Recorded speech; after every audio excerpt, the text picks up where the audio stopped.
Nel 2025 i passeggeri del trasporto pubblico sono aumentati in maniera importante, di diverse migliaia. C'è stata una crescita anche sul tram. Il tram è già un sistema diciamo saturo, è usatissimo. Pensate che porta in media 120 persone a corsa rispetto alle 35 che porta un autobus, vuol dire 4 persone in più, 4 volte scusate, quello che porta un autobus, e nonostante questo il tram cresce ancora. Nel trasporto pubblico locale padovano il tram si conferma il mezzo più utilizzato. Sono oltre 153.000 i passeggeri che ogni giorno, nei giorni feriali, si spostano con il trasporto pubblico a Padova e provincia. I dati fotografano una crescita della domanda di mobilità del 3% nel 2025 rispetto all'anno precedente.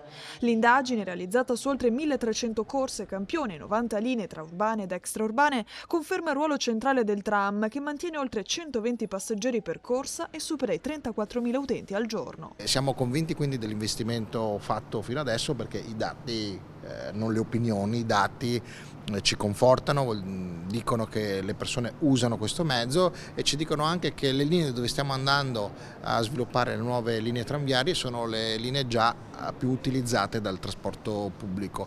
In forte aumento anche i viaggi domenicali sul SIR 1, cresciuti di quasi il 14% rispetto al 2024. Per il Comune, numeri che confermano quindi il tram come asse portante della mobilità cittadina e rafforzano gli investimenti sulle future linee.